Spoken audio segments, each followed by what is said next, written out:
Redline Oil, formulated to win, proven by me. Redline Oil, formulated to win. Formulated to win. Formulated to win, proven by me.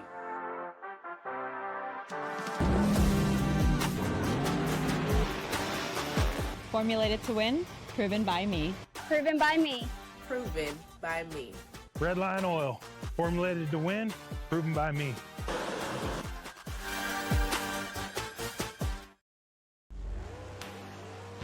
The number one source of friction in your engine is not what you think.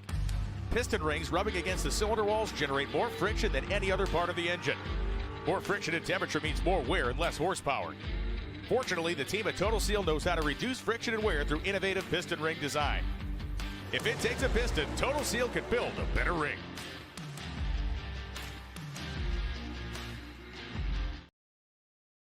For more than a decade, FTI has strived to become the leader in the aftermarket performance transmission and converter industry. We've joined forces with McLeod Driveline Components under the leadership of Top Fuel Funny Car pilot Paul Lee, and now have a larger distribution network, more resources, and more power. Come see us in the pits and ask how you can join the FTI family. It's not cheating, it is the competitive edge. This is WFO Radio.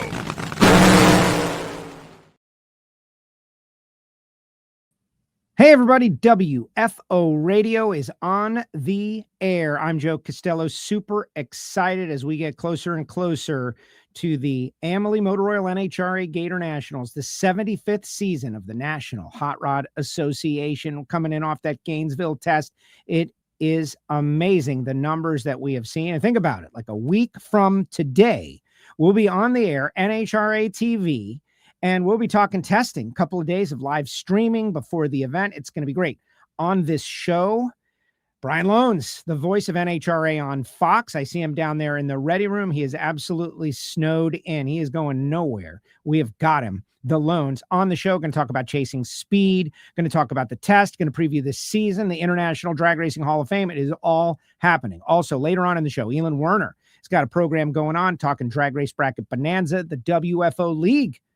Do you have what it takes to beat us in Drag Race Bracket Bonanza? We will see as the season unfolds. I want to shout out to Larice Motorsports Insurance and, of course, our friends at FTI and Redline and everybody that supports WFO Radio, HusseyPerformance.net, Jesse Converters. We'll tell you about all our great sponsors, Bernie's Speed Shop, later on in the show. But right now, I see him down there. He's ready to go. The voice of NHRA on Fox, Mr. Brian Lohnes. What's up, Brian? How are you?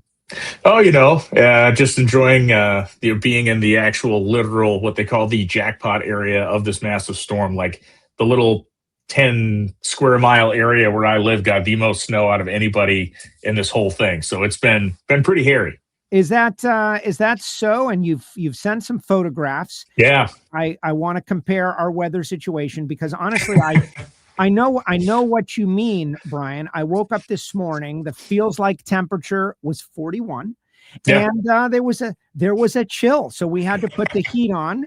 And now seeing what you're dealing with up there, I feel like we are having a similar situation. Yeah, those last two photos were literally taken 10 minutes ago. That's my neighbor's house. The last two you showed there, it's my neighbor's house that I've been trying to open her driveway up. So, yeah, that's what I walked out to yesterday evening. My son and I spent about 2 hours digging the thing out and been working the old girl ever since, trying to get people's, our own driveway and our neighbors opened up. But as you can see, the snowbanks are about 6 feet tall right now. It is insane. Well, it is amazing, the weather phenomenon that's happening. Yeah. We've had a couple of big blizzards this year. But you love it, right? Like that's the thing. It is. I actually like it. So don't tell anybody. Yeah. You Northerners think that we in the South, we are weak. Remember my parents? No, man. No. We are weak. Like it was 40, 42. Oh man, time for a scarf. I don't know. Blizzards freeze. Yeah. Yeah. In Kansas for the D5 banquet, I got to experience the most minor snow, like a little bit, like 5 inches or something, whatever. What an inconvenience, man. Like, look at what you're doing. You're getting to use the tractor. I guess that's fun. That makes it fun. You have a tractor that you love. You get to use it. Yeah. It is. I mean, it's a unique thing. I mean, yesterday the wind was 75 degrees. It's like or 75 miles an hour. It was like a hurricane. It was a legitimate, first legitimate blizzard we've had around here in years. So you do have this kind of a fun day where everything goes on pause and people get to hang out, but then you got to pay the price for it at the end. But such is the nature of the business. But hey, man, I'm looking forward to two things. I'm actually going to Bradenton. I'm supposed to go to Bradenton tomorrow for World Series of Pro Mod, and then of course Gators next week. I mean, this is prime time, man. This is it. That is absolutely it. We ask you guys, if you're out there on X, we no longer tweet our show automatically on X. You got to go to the profile on WFO and share it. Please do that so we can build our audience. Please tag NHRA. Nikki's out there waiting to repost. And the software changed, unfortunately. So something that was automatic to grow the audience has now changed. I'm alerting everybody that uses StreamYard, like, hey, you got to do this now. What a bummer. But have you been more excited for a season of drag racing than this one?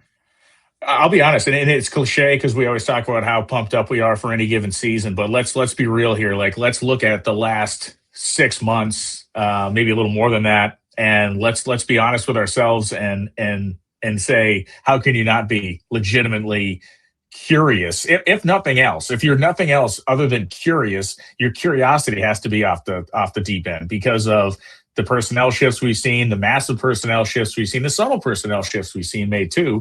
I look at this idea as I was working on my Top Fuel stuff this morning before I went out to assault the weather. And it's like, I'm writing stuff like, here comes Leah back again. Here comes Maddie Gordon. Here comes Shawn Langdon going 345.62 miles an hour and going 362, and Josh Hart running 340. And that's just the Top Fuel category. And I look at, and we'll get into testing, I'm sure, but, you look at what Jordan Vandergriff was able to do with his group of people. And, to be brutally honest with you and to be blunt with him, I said, you've outperformed anybody's expectations here. I think there was a fair amount of people that thought these guys are going to come looking like they stepped on a banana peel down there. And lo and behold, they left Gainesville with a car that lived in the low 90s, made several runs in the 380s. He handled it well. Yes, they had their mistakes, but that's what the test session's for. I don't even know where you want to start, Joe, but the reality of the situation is this is a season, beyond it all, the 75th anniversary stuff we have planned at each and every stop. I mean, where do you begin? Where do you begin? I want to begin at 345 miles per hour is where I want to begin. Shawn Langdon, I'm sitting at home, and everybody has raised their game in the social media department. I think, I don't know why, but people are getting it now. They're getting it. Like, yeah, man, just tell us and show us what's going. And I know Nikki was out there and everyone is posting, but it's a barrage. Josh Hart in the Bernie's car, 340 right off the trailer, 340 again. And so we're getting to see all these runs, but then it's like, wow, 340, 341, 342. Will we see a 345? Well, yes, we did. It happened. That fast. And it just captured the imagination. Now, I spoke with Chad Head a little bit earlier today. There were some reasons, a tailwind, the track was really good, multiple days of testing. But when you're starting to see 345, that it just gets the adrenaline, at least in me, it gets the adrenaline going. It really does. And I think to Chad's point, it was a perfect set of circumstances. I talked to Shawn late last week and kind of ran through a little bit of it with him. And, one of the things that happened on that run that is very unique is the car put a cylinder out early, right? So that killed the early acceleration numbers of the car, but then it picked the cylinder back up again. And so when we talk about how these cars are, rev limited, so to speak, or the timing retarder that's on them, that works on a timer effectively. And so when that car was slow early, it gave the car more of a run at that time limit, so to speak, before that retarder kicked in. So beyond the weather, beyond the tailwind, you also had this very happy mechanical accident that happened that allowed this. And, it's a window into the fact that we have yet to see the ultimate performance of a Top Fuel dragster. And as much as we want to get jaded and think that we have, and as much as people that are old will tell you that we haven't. Not a single person in the history of the sport has ever used all the applicable power available to them in the Top Fuel dragster. And we continue to get reminded about that even in 2026. That is just awesome. We had the opportunity to be on the microphone together a couple of times last year where I don't think had expectations of what we saw. We walked in expecting, like, this is going to be fun. We're going to see something. It's going to be good. But we walked away, Sonoma in particular, at least for me, walked away having experienced something amazing, shocking. Yes. I would hope that we have more of that this year. Agree. I hope so. And I think the reality of the situation is the 342 and 343 numbers that astounded us will continue to astound us. And I do feel like we'll see them. I'm not going to say regularly because that would be insane, but we're going to see them with more frequency than we saw out of just one car last year. We're going to see Josh Hart clearly do it again as he's done it in testing.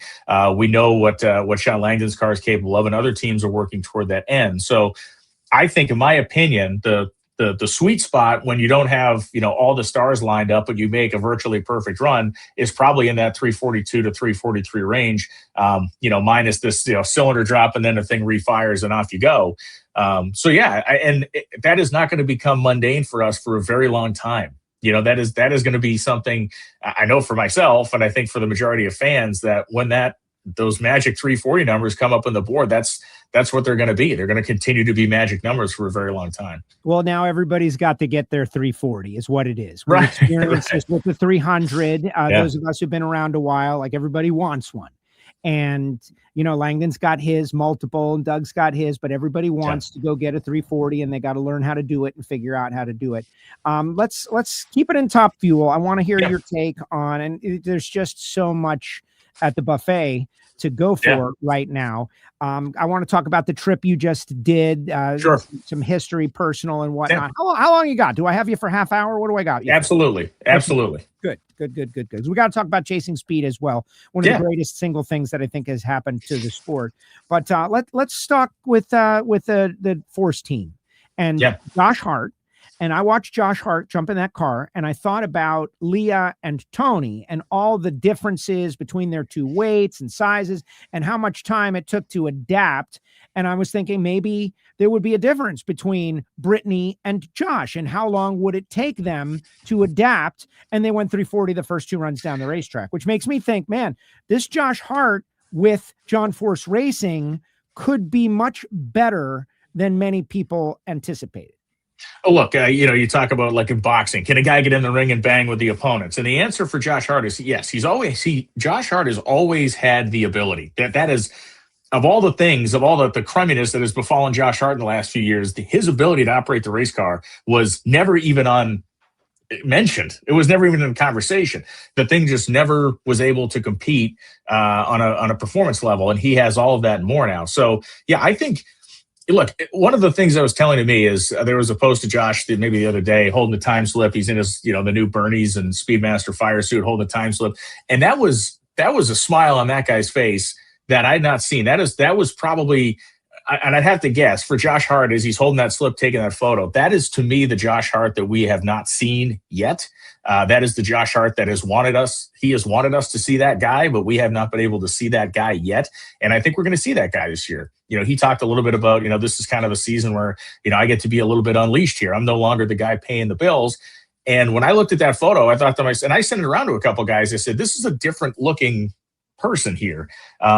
And he is going to be a factor. And I think everybody knows that. Anybody with a brain in their head probably knows that. But they're going to come out of the gate to do what they did. I think David Grubnick is disappointed with the season they had last year in terms of what the win production was.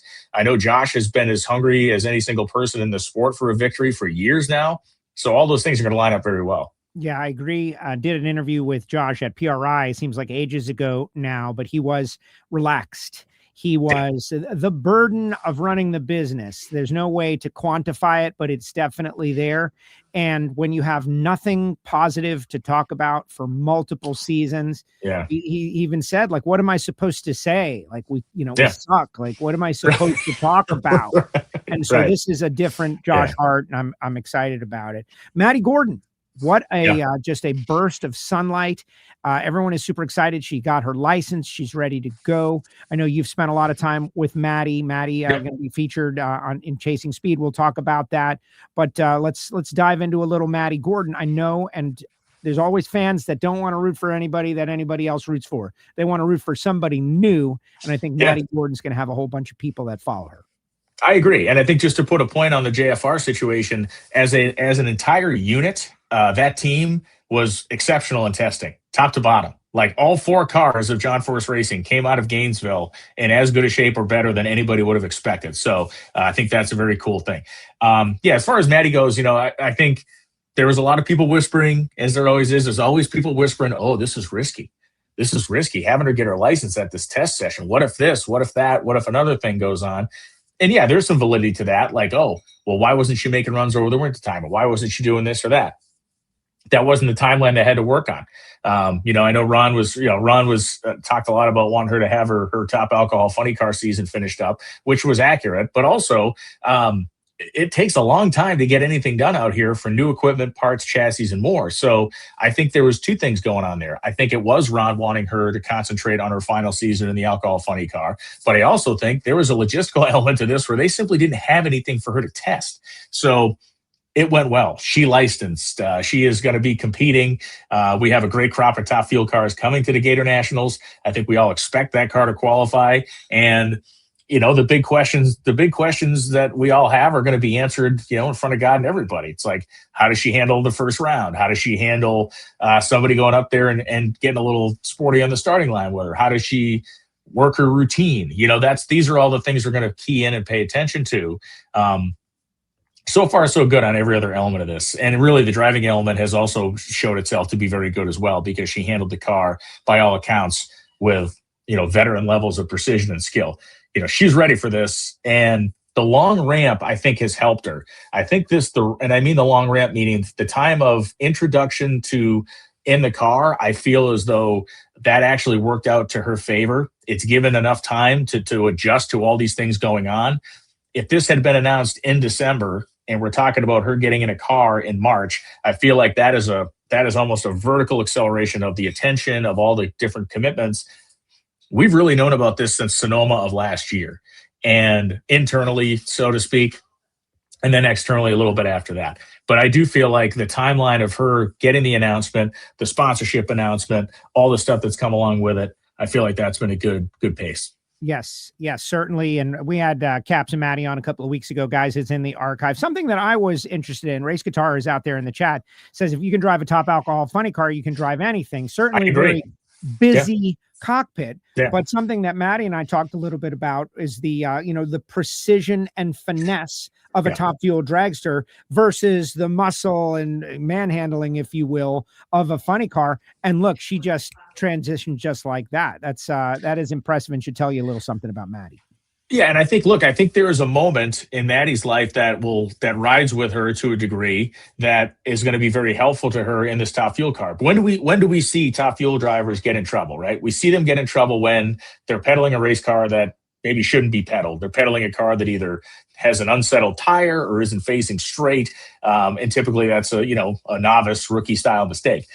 Maddie lived through a horrendous wreck her father had when he pedaled a race car at the top end of the track in a desperate move and Brainerd tried to win a race. He's a racer. He was trying to win a race, not putting fault on Doug Gordon. He's one of the best that's ever done the job.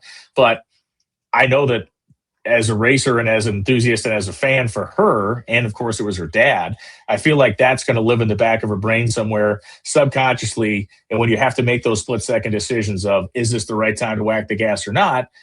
Maybe that's part of the synapses that fire in the back of your brain to go, maybe not this time. So, the experience level is off the charts for her. The total immersion in drag racing as a family is certainly going to be a boon to her. And we're all looking forward to seeing Burnout and qualifying pass number 1. And it's coming really soon. So I'm kind of going by category, more so than by team. Hopefully you're cool with that.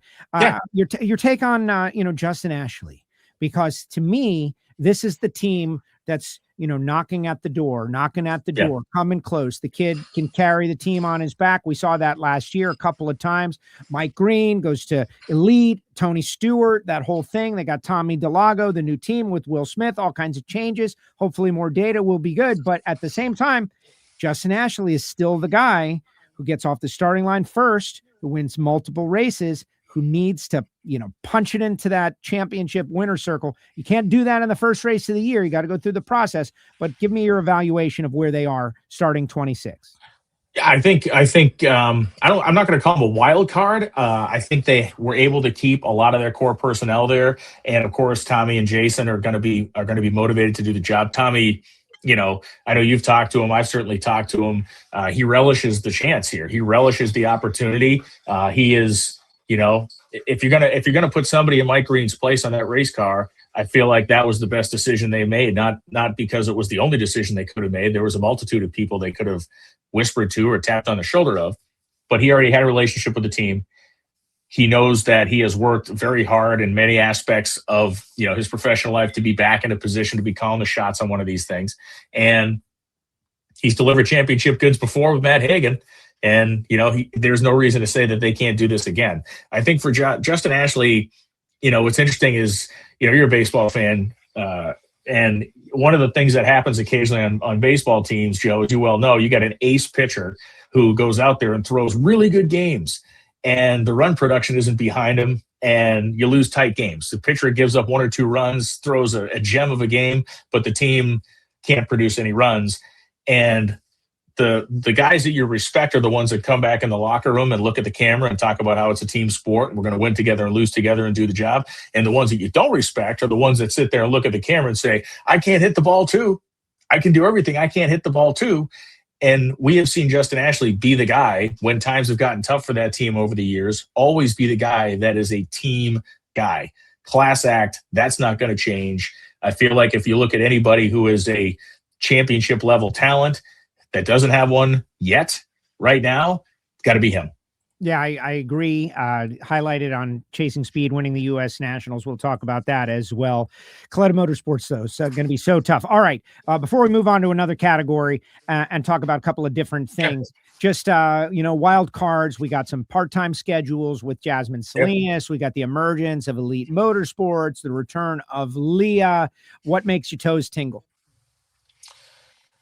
The Leah thing, definitely. And I say that I'm gonna cross-pollinate 2 topics here, Joe. So the Leah thing, I'm sorry, man. I'm sorry. I've been totally kidding. I've been in carbon monoxide. I've been an old tractor carbon monoxide. I don't even know my name. I'm just teasing. So you're gonna watch the final episode of Chasing Speed. And the first 5 minutes of this show is all Leah. And it is off the charts.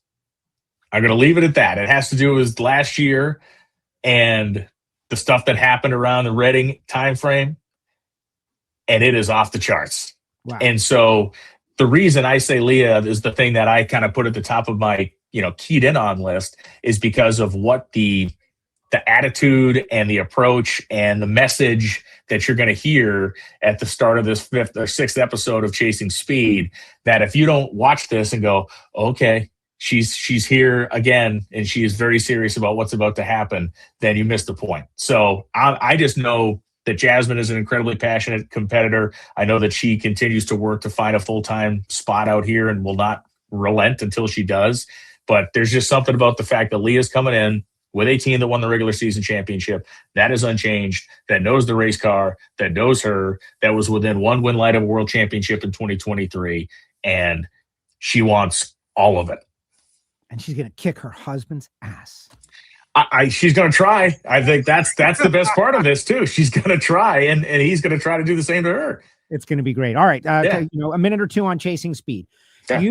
You said it was going to be the greatest thing ever, and you were absolutely correct. It is the greatest thing ever. A challenge to put all these amazing people and storylines into 6 episodes. Everybody has done such a great job. You've done a great job. Chris Meadows, the voiceover, the storytelling, a first effort, A++. Yeah.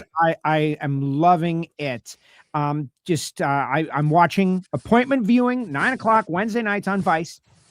Looking back on it now, how has it been for you as someone who is very involved in working on it and helping select which stories make the air, as opposed to there's got to be thousands of hours of things that were pretty good that didn't quite make it.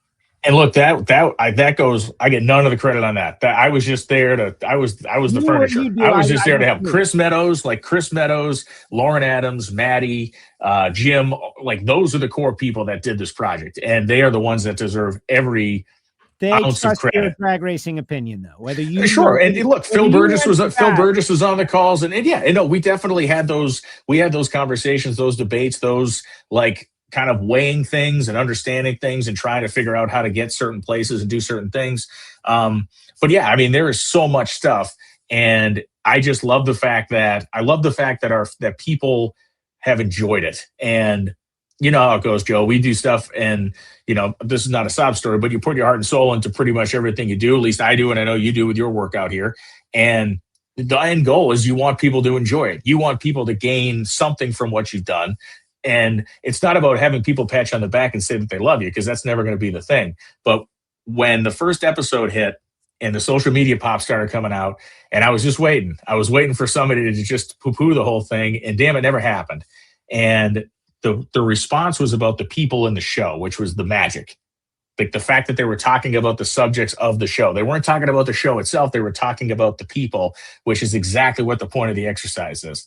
And, you know, the Blake Alexander episode, a lot of people still reference that one. That was a window into Blake that was very open and honest. And, you know, I talked to him the morning after it aired, and he's like, okay, then, you know, this is a lot. And Austin Prock and that story. And, you know, I think the idea of a lot of people will be surprised at how this thing wraps up, because what people don't know is the first episode of the entire series was done and ready to go. It was done and shipped.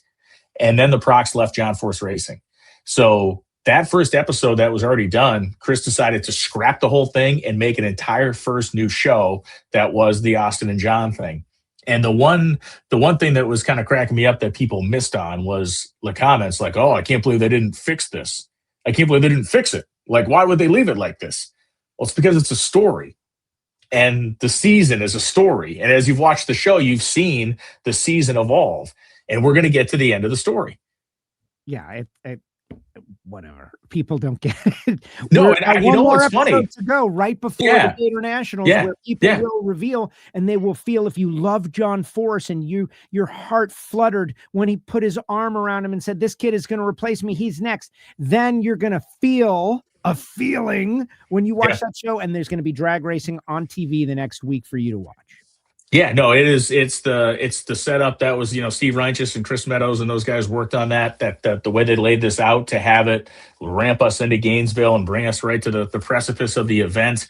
It's just a great project, and it is it's just a window into places that we can't take people on a 3-hour race broadcast, nor should we, because when you see it done right, like that's the thing too, like when you see it done right and you see people featured in this way that is beautifully shot and, you know, it's intimate and it takes you into these places, that's something that a 3-hour show on a Sunday does not allow you to do. Like we can do a 2-minute personality piece on somebody, that's great, but it is nothing like what you've been watching for 6 weeks on Chasing Speed.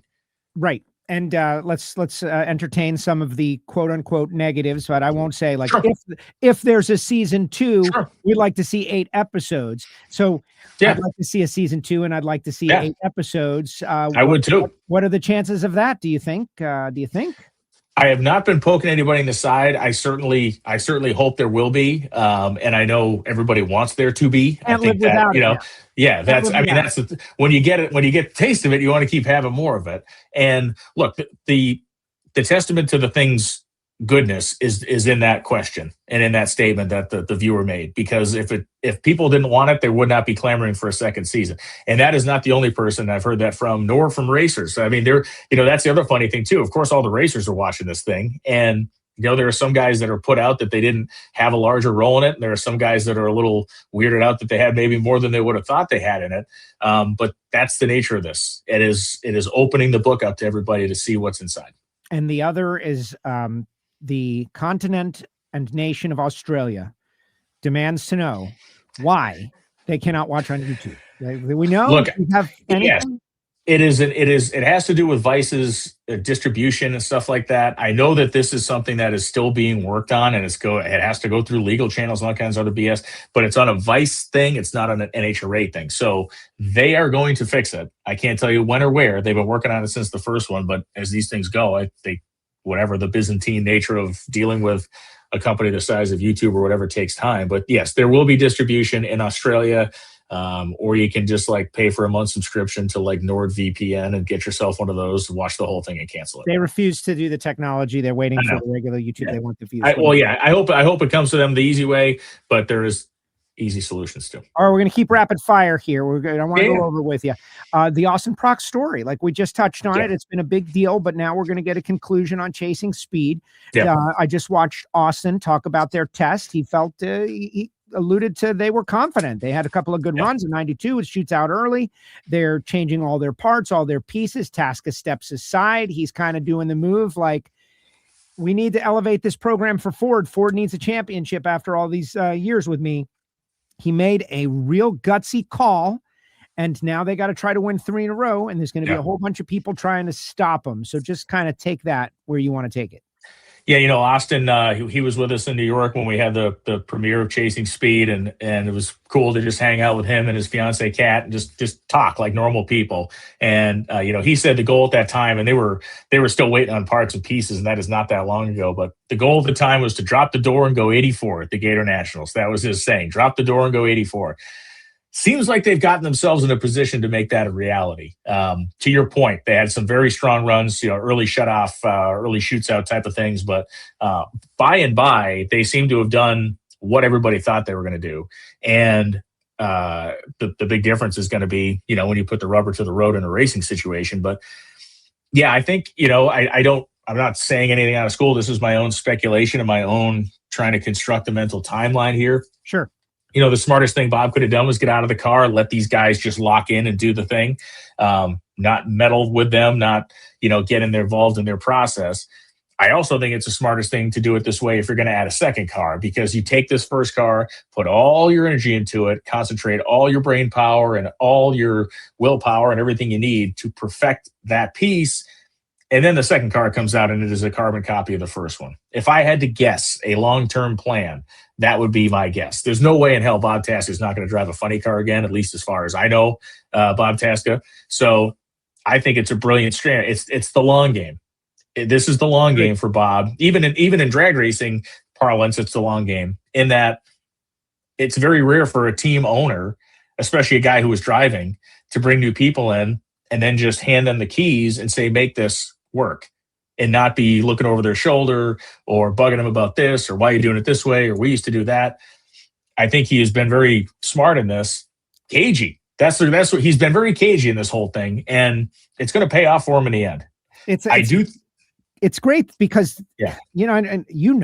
but Jimmy and Bob, there was friction for there was a long time. They hated each other.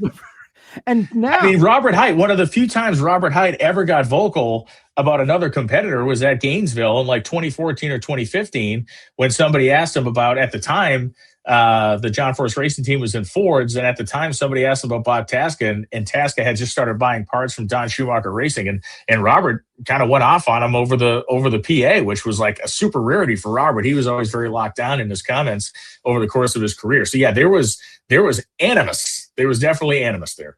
There was definitely animus, and now they're working together. It's a big story when the conspiracy theorists come out. Get this guy. Don't spend too much time talking about it, though. The whole Prock JFR thing was orchestrated by John to create a rivalry he knows will sell tickets to a circus. That is a take. It's a take. That is a take. I would start to go backward on that. Like, I would say, okay, so John would jeopardize the largest sponsor his team has in Cornwall Quality Tools by taking the most marketable and successful driver he has in his program and send them to another team and manufacturer of a competing manufacturer for the one that he is involved with.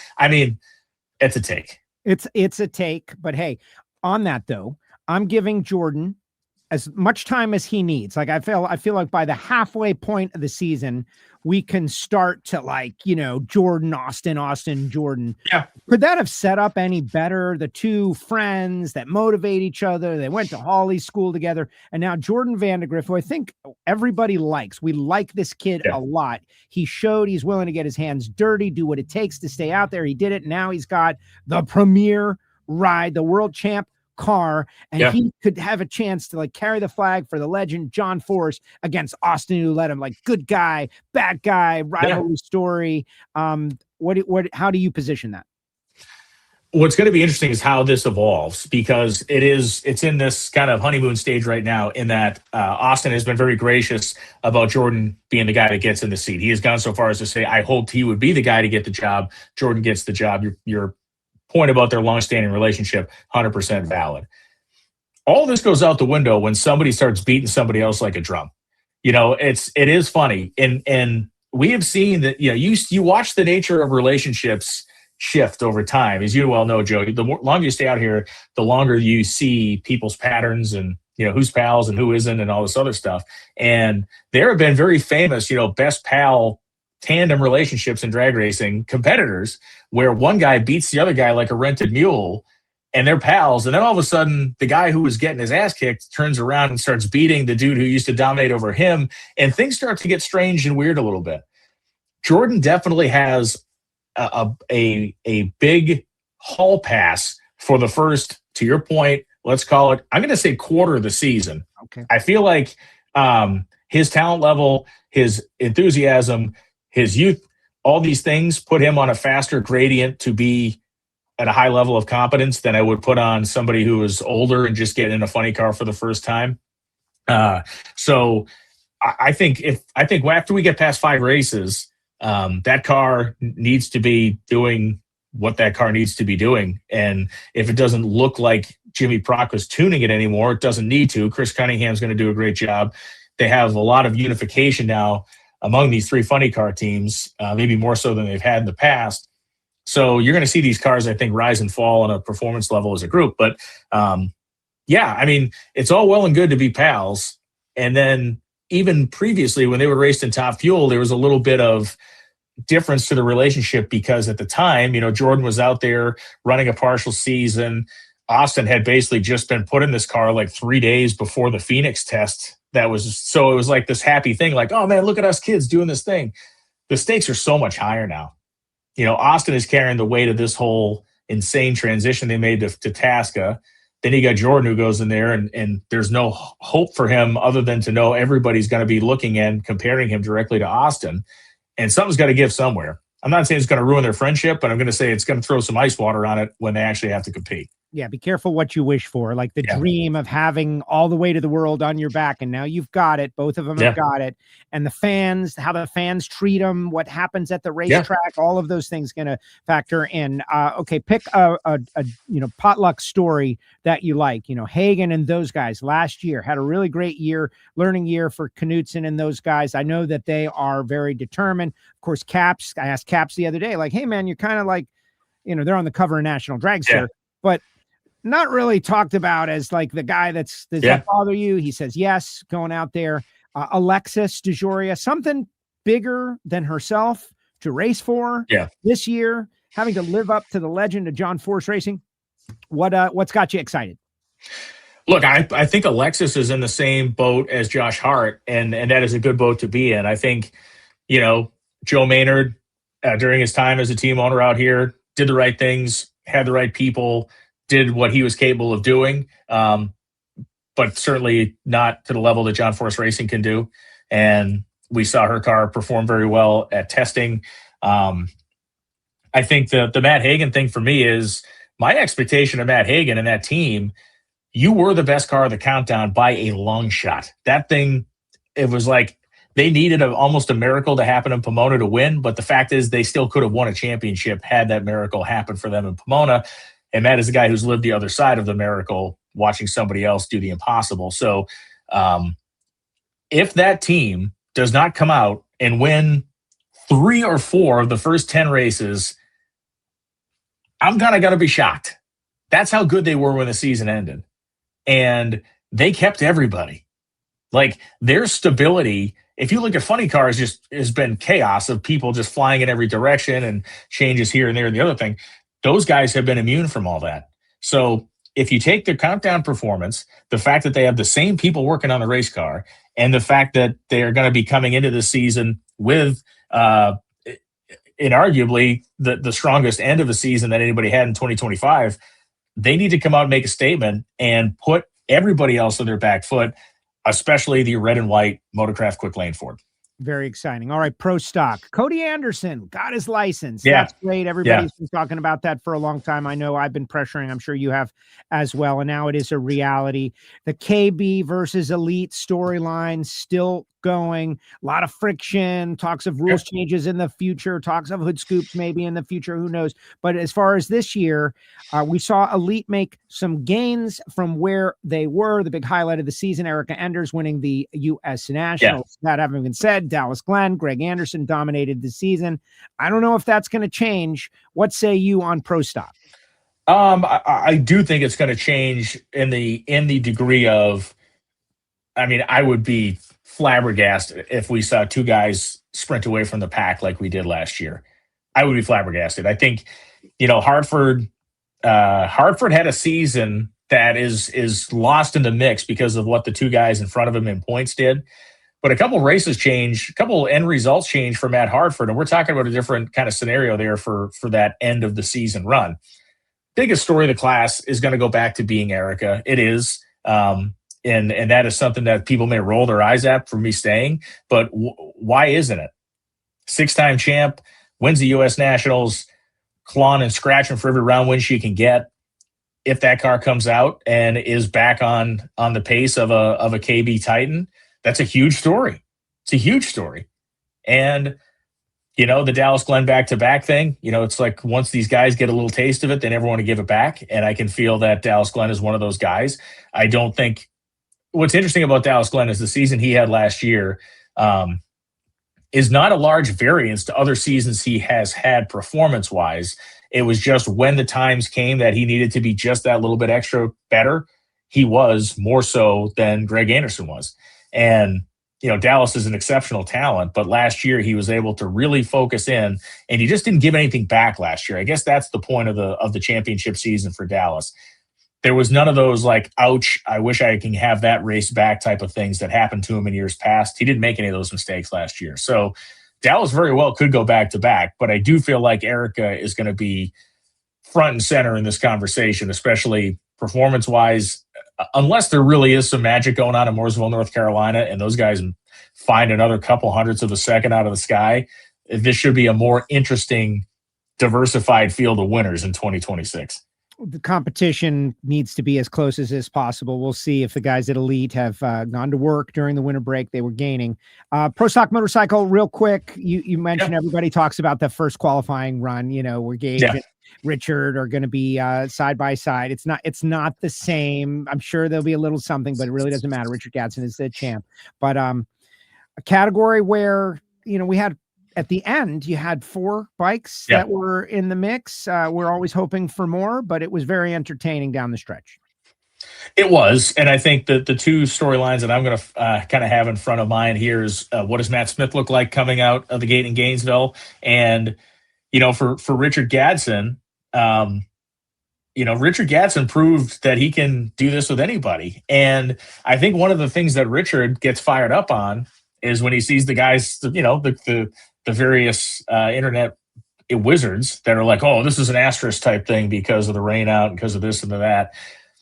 It's almost like this is going to fuel the guy even harder. It's like, you don't think I proved the point? I'll prove it again. And so those are the 3 guys, certainly, that it doesn't take a rocket scientist to kind of key in on storyline wise, but really, to me, Richard Gage and Matt Smith. I mean, Matt Smith could really throw a monkey wrench in this whole thing if he comes out and has the motorcycle he needs to have to compete with those two. Matt's bike, of course, he had some number ones last year. He did the job a couple of times. He suffered mechanical problems more than we had seen him in a normal season last year. Just small things got him more often than not. So those things get cleaned up. I feel like Matt Smith is also somebody that could be neck and neck with the Vance and Hines guys. And look, Gino Scali's going to be back, and Scali's going to be on a Vance and Hines motorcycle, and we know that means you're capable of running up front. And so, who knows? I mean, maybe Gino's a guy we should be keeping an eye on. The guy's a champion. You never know. Braden Davis going to be back out there. It's exciting. All right. I know you got a lot to do. You need to do the World Series of Pro Mod, something I'm very excited about. Just a thought or two. The DI series in the winter. What a great job. Bradenton Motorsports Park. What a great job. Drag racers all over Florida getting out of the snow. But the World Series of Pro Mod, like that was a creation for this time of season, and some of the quickest fields, 8th Mile Pro Mod. It's been wild. What are some of your excitements and observations? It's interesting that the 3-race, the winter series, so to speak, you have the Snowbird Outlaw Nationals that have been existent since 1973. It's a legacy like match race at Bradenton, and it brings out a huge crowd. U.S. Street Nationals has been around since the early 2000s. That is a racer's race, and this series has brought a much bigger spectator crowd to that event. And then when you come out with the World Series of Pro Mod, it is the most focused of these events. We don't have a lot of radio classes. It is an event that is built around pro mods. Yes, we have some index racing and some other stuff, but the reality of the situation is you got, I think, 70 some cars down there. The bump spot's going to be in the 50s somewhere. You're going to have legends and Hall of Famers and other people that run within a couple thou of it and miss the field. You're going to have former winners miss the field. The one thing the World Series of Pro Mod has done since its inception back in 2017, it has delivered winners that nobody expected to be winners. Whether you go to Derek Ward, whether you go to Steve King last year, Scotty Oxis, you go back to Mike Bowman who won the first one, nobody that is like, oh, Stevie Fast is going to win the World Series of Pro Mod this year. Well, he was in the final of it last year and it blew its guts out at the finish line. He did just win the U.S. Street Nationals.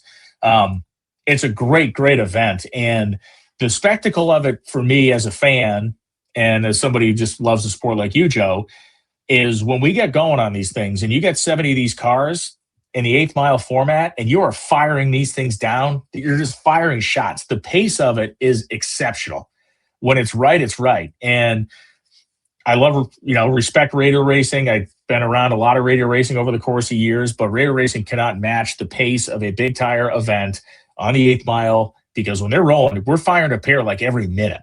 I mean, it's burnout, backup, wham, burnout, backup, wham. It is just so freaking cool. The first year, I was there for the first year when Spencer won, and that is something, I guess it was Friday, I had no responsibilities, and I was just hanging on the starting line, and that was what I remember. It's even like post-traumatic stress. It's not traumatic, but it was positive, whatever that's called. Yeah. But I remember the feeling, and it was fast, it was quick, it was fast, bang, bang, bang, bang, and it never stopped. It was great. If you love that kind of thing, drag racing, being on the starting line for that kind of event, there's nothing like it. All right.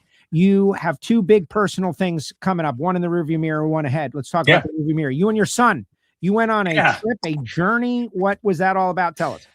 So Dave Wallace, Jr., one of the greatest drag racing journalists of all time, was the editor of Hot Rod, has written for everyone, and had owned a communications agency for many years. Like, this guy is the dude. He's in the Drag Racing Hall of Fame.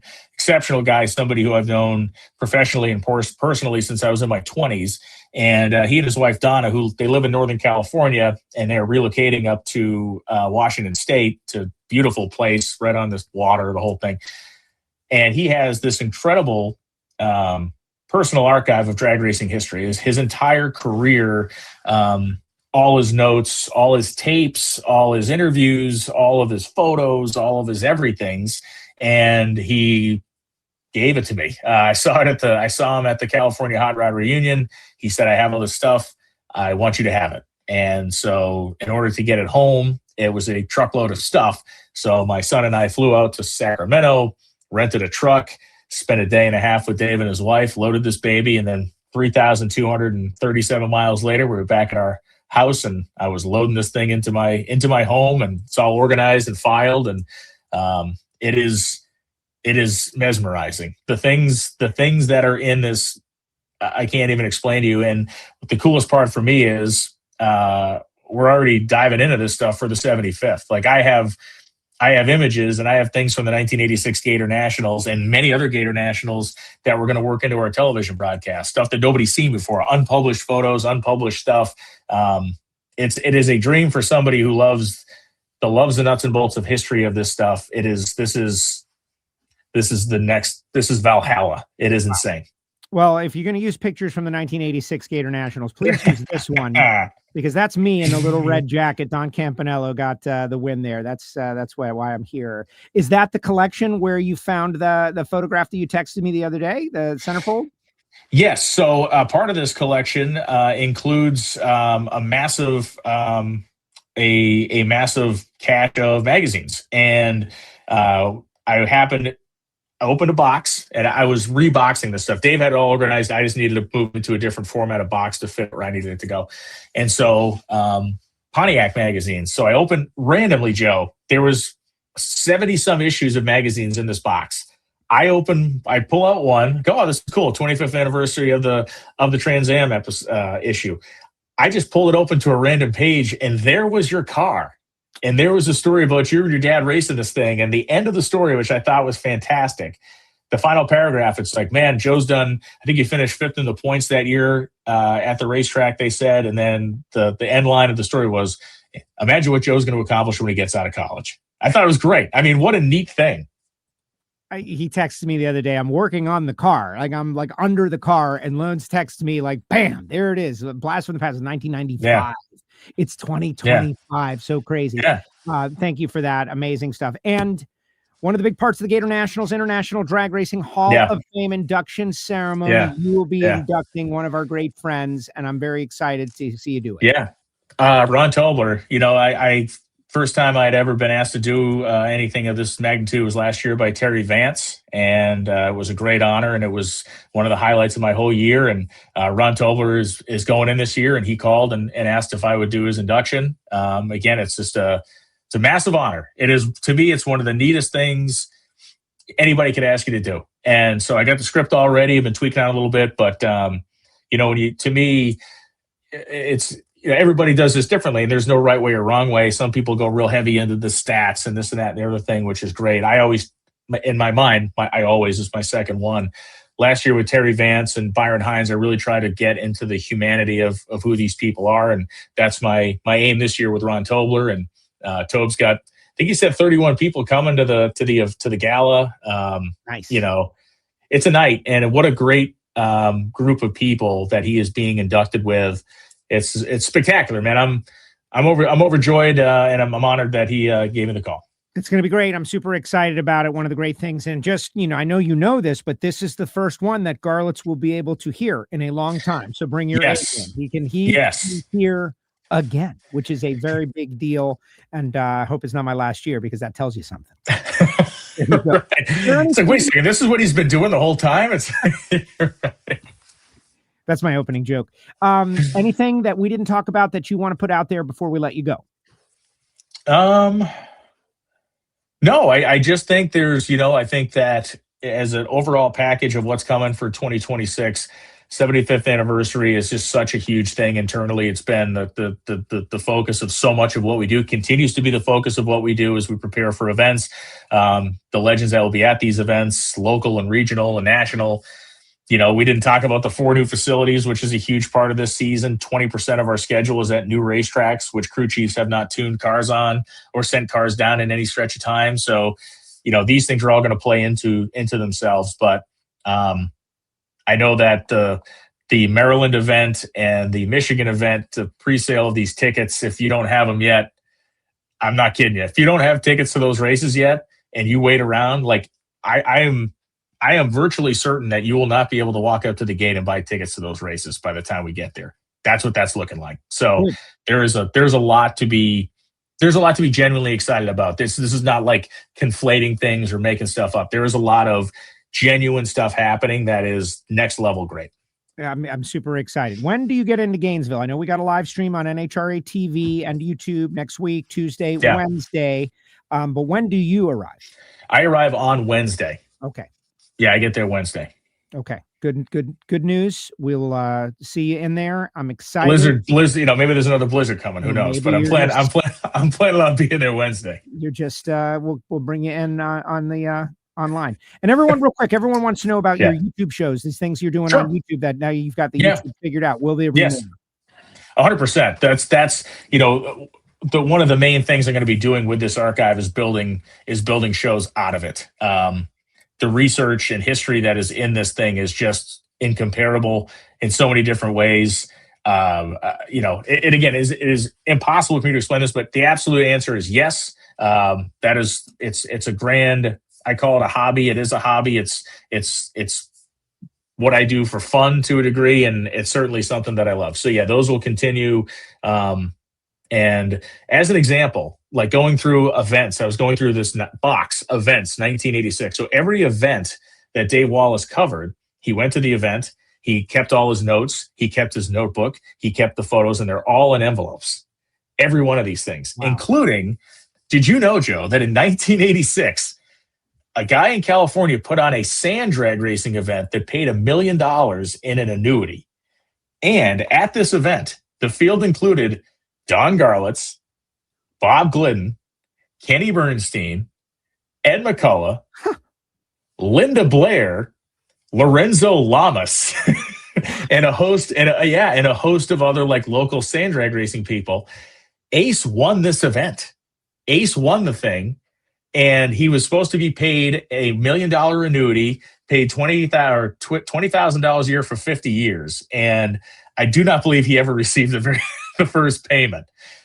That's what I'm finding in here, Joe. I'm finding things that in a million years, I would have never even knew this thing happened. And then you start looking at it, and Garlitz is like, this is horrible. This thing's all over the place. I don't like doing. I mean, it's great. It's, Don, he's never going to tell you anything other than what he's thinking. So, I mean, it really, great. Glidden was like this, the whole thing. Well, I'm excited. Do you have, you're posting these on YouTube? What's the YouTube channel? I'm sure you've got a lot of people. Just Brian Lones. Brian Lones. Yep. Good. Yeah. Good. Brian, thank you very much. I know we've been working on this for a couple of weeks. Appreciate it. I'll see you next week. Man. Thank you for taking the time. Kept you over for a few more minutes. Only an hour. It's all good. Come on. Dude, it's all good. My rear end is unfrozen long enough to go climb back on the tractor and finish my neighbor's driveway. Get so back we're good. Out there, avoid the carbon monoxide as best as you can. You can't. It's an old tractor. That's part of the fun. Brian, thank you. See you next week. See you guys. There he goes. Brian Lohnes with us here on WFO Radio, the voice of NHRA on Fox, and he is going to go plow some snow. When we return, Elon Werner from Drag Race Bracket Bonanza and Life's a Drag on WFO Radio going to unveil a big news story. Top moments as we are in the 75th season of the National Hot Rod Association. The folks at Drag Race Bracket Bonanza have created a special bracket for all of you to go and check and pick your favorite moments. We're going to talk about that. But first, I want to tell all you guys out there about the fine folks at Larice Motorsports Insurance. Guys, if you've got a race car, which I do now, and a truck and equipment and tools that, if you're being honest with yourself, you probably couldn't just replace it tomorrow out of your pocket if something bad happened, you might want to call the fine folks at Larice Motorsports Insurance. Holden and the team, they got salespeople that go to the racetrack. They can write a policy that does not have all the exemptions that big insurance companies like the macro ones you see on TV. They'll write you a policy too. But was it where it was supposed to be parked? No coverage. Was there race fuel in the trailer? Yeah, sorry, no coverage. Were you on the return road and somebody accidentally hit? Yeah, sorry, no coverage. Folks at Larice Motorsports Insurance do not do that. They'll write you a straightforward policy to cover your racing equipment. And now that I have some, they're the first people I called. Go to LariceMotorsportsInsurance.com. We're going to have Holden on the show in the coming weeks to talk a little bit more about this and get his take geared up for NHRA 75. But thanks to the folks at Larice Motorsports Insurance for supporting WFO Radio here in 2026. All right, when we come back, Elon Werner is going to try to follow Brian Lohnes. Is that possible? Can it happen? We'll find out after Looking this. to replace your OEM diesel particulate filter or diesel oxidation catalyst? Look no further than DPF XFit, a complete line of aftermarket diesel particulate filters and diesel oxidation catalyst designed as an exact fit OEM replacement with all makes coverage for light, medium, and heavy-duty trucks. With thousands of units in stock, we ship the same or next day, and be sure to check out our comprehensive reverse OEM lookup tool. Always new, never remanufactured. For more information, be sure to visit dpfxfit.com. That's dpfxfit.com. Drag racing fans, check out Drag Race Bracket Bonanza. It's the free, family-friendly fantasy bracket game. Now, after final qualifying at every national event, you can fill out your bracket for all the pro classes. It's free, easy to click on your picks, If you need some help, just hit the randomizer button to fill in the blanks. It's for fun, stay engaged, and pick your winners today.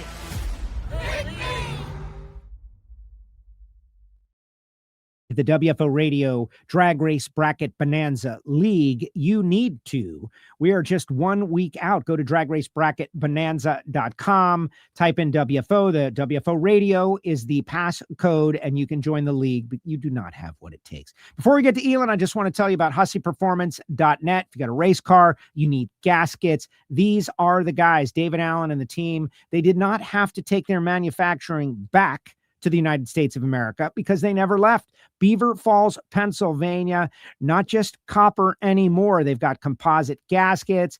They have a great contingency program in the top alcohol ranks, top sportsman, top dragster. 412-716-4872. Tell David you heard about it on WFO Radio. That's HusseyPerformance.net. Let's bring him on, the host of Life's a Drag, Elon Werner.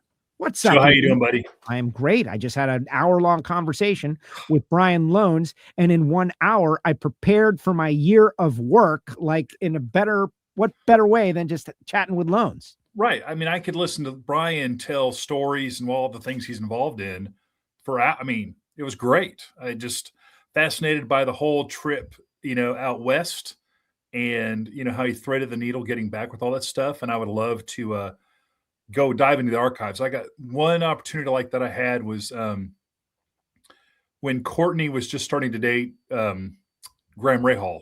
Bobby Rahal invited us to his barn dominium shop home, and like all of Courtney's team outside of Chicago, and there's a whole museum-like area, and then there was a side room that just had boxes of old Bobby Rahal stats and photos. And I wandered in there. And then Bobby came down, and basically I found the box from his Indy 500 win of engineering drawings and photos, and like basically having Bobby Rahal spend 5 minutes with me kind of going through these photos was like a career highlight. So just the fact that Brian, like every box is Christmas, I can totally understand that. So super fascinated. Amazing. And Elon, of course, doing the Life's a Drag show. You guys should subscribe to our podcast feed, to the YouTube channel, because one of the things that happens just spontaneously throughout the show are these John Force stories after working there and with the legend for so long. There's one we just got on WFO Radio. I don't know where Lohnes finds the time, though. That's the real challenge. I want to know, is he somehow cloned himself? There's 2 or 4 of them out there. It's 30 hours a day somehow, or driven by passion. That's the thing about Lohnes. He's driven by passion. He loves it. I have a mini project on that same deal, having to do with Miami Hollywood Speedway, my home track. And people are like, like if you've got an archive of mechanical news, because Lohnes does tractors and Lohnes does history and weapons of war. Lohnes is a great guy. And those people who kept that history, they're getting older, and they realize that if they don't give it to someone who cares, it's going to get dumped in the garbage by their kids, right? Their kids are like, Dad's hobby, get rid of it.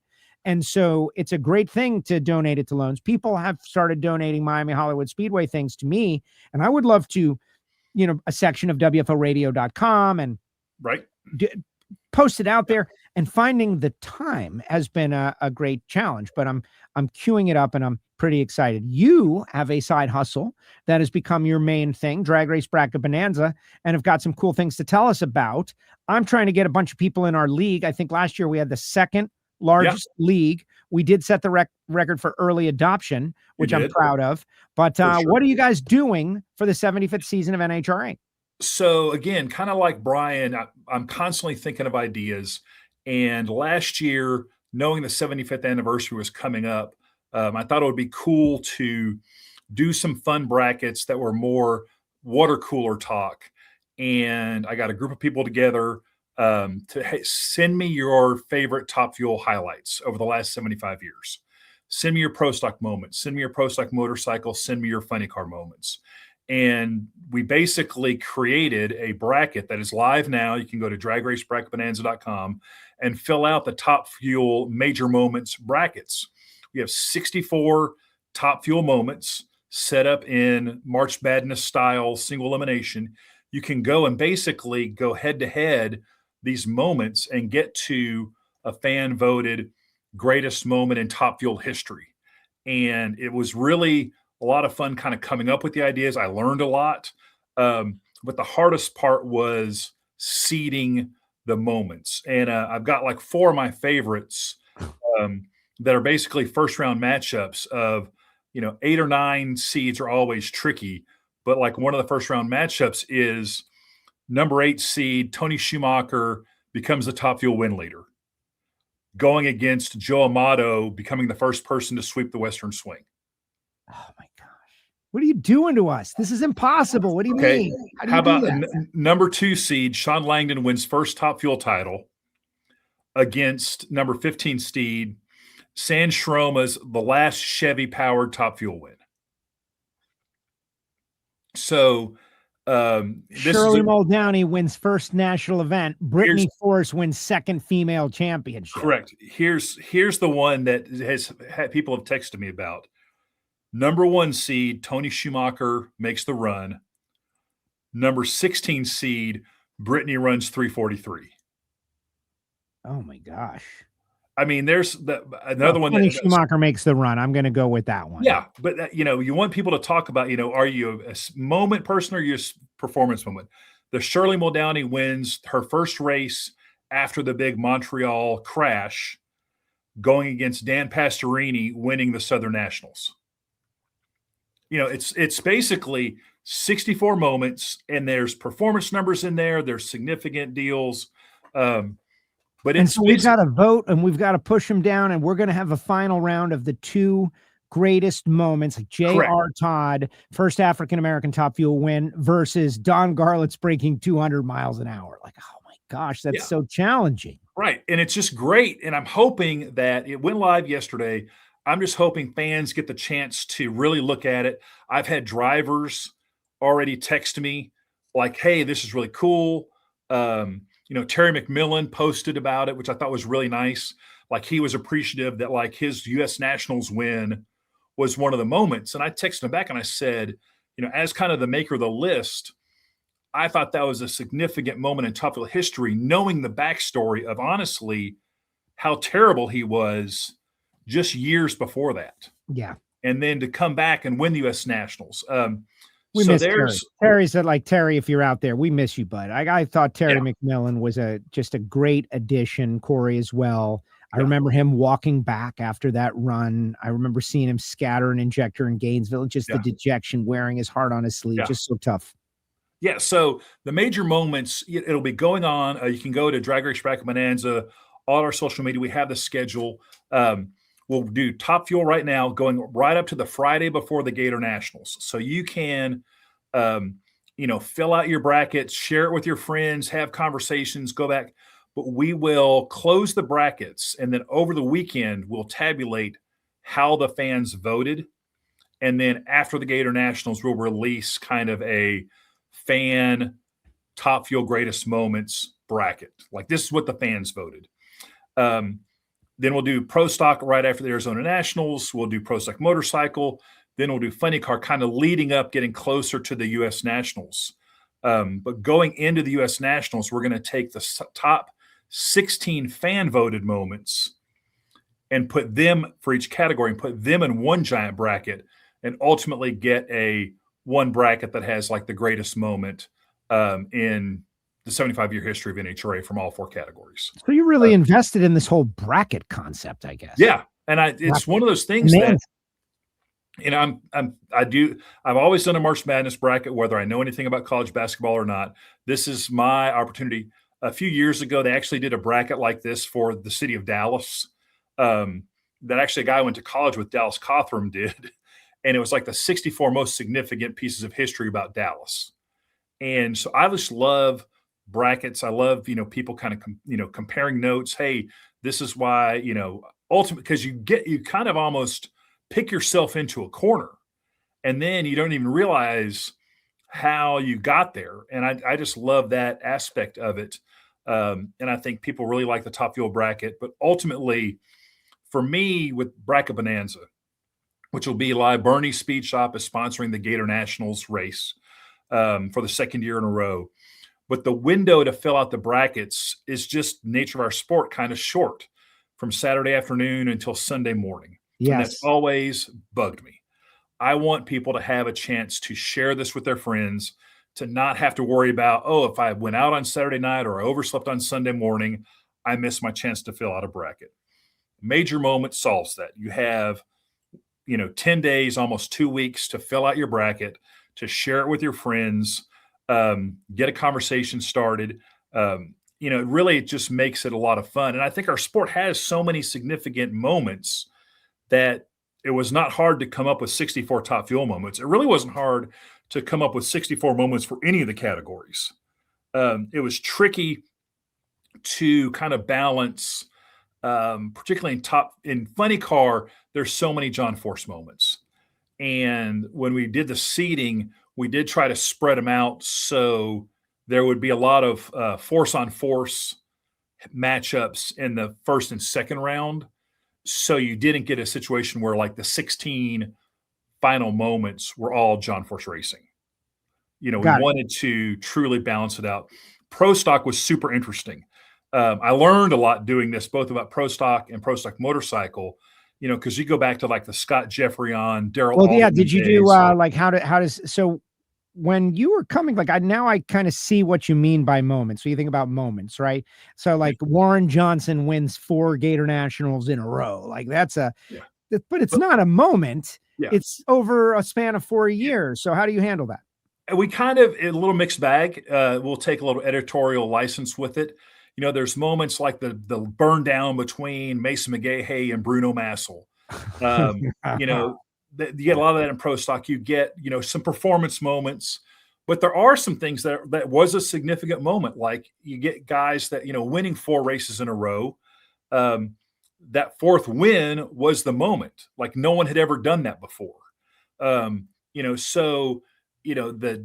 Shawn Langdon winning his first Top Fuel championship was a moment based on the fact that he became the first person to ever win junior dragster, sportsman, professional. And so in the bracket, you'll see like the moment is kind of, very short inside the bracket, just so it fit in the box. But there's an info tab that if you click on that, you get an expanded explanation of what the moment is. Oh, really?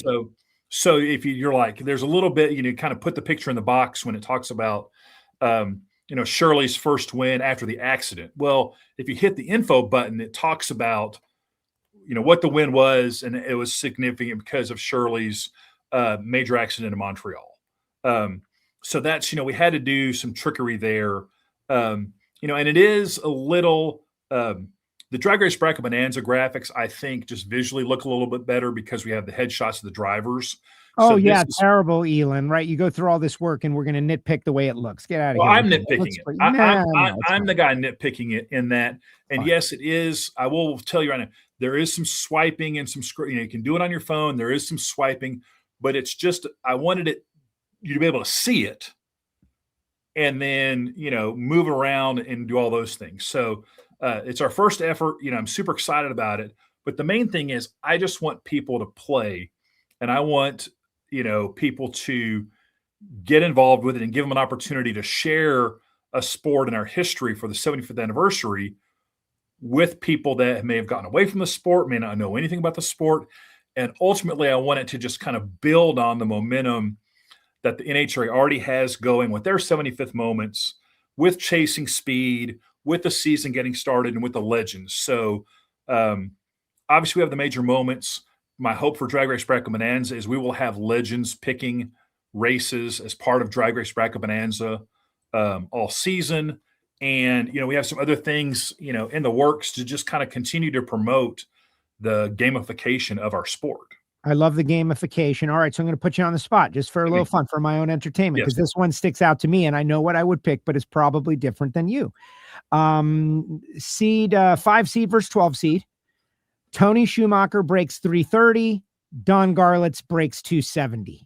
2 legends, 2 speed milestones. What do you pick?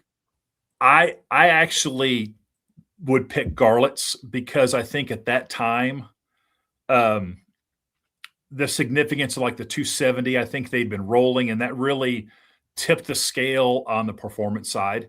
And for some reason, like I was there when Corey Mack ran the first 320-mile-per-hour run at the Motorplex.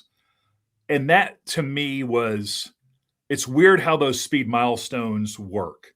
That 320 to me seems significant. And then 340 seems significant. For some reason, 330 was just like a step along the way. Like 350 will be significant when it happens this year, which put a pin in that. Oh, really? You think so? You know, because I think that, but it's so funny because everyone said, oh, 320, that's going to be the last speed barrier. Yeah.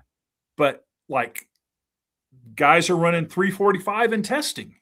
So you mentioned Garlits, right? Yes. A couple of years back after many years now, after the Gator Nationals, we went by the museum and Garlits was there and I got to talk to Garlits. And this was prior to switching to 1,000 foot. So actually it's a long time. And he mentioned a couple of things in this wide ranging conversations before we were friends and I did any work for him. But he mentioned that they're going to have to switch to 1,000 feet. And it's going to happen soon. And it did.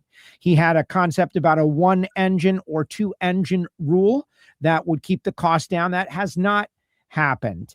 But he talked about various things. And one of the things that he said, I asked him about speed. And he says, here's the problem with speed. He goes, whatever you run, whatever it is, people are going to ask you about whatever is next immediately. So if you go 340, it's going to be like, can you go 350? And if you go 350, they're going to be, can you go 360? And never enough. And it never stops and it's never enough. And I was like, yeah, you think, I don't know. And he's proven to be so right. Like whatever number pops on the board, people don't go, that's incredible. It's amazing. I'm so happy. They say, oh, can you do the next thing? And we just witnessed it this weekend. 340 came on the board with Josh Hart. People are like, can I go 343? Can they go 345? Yep.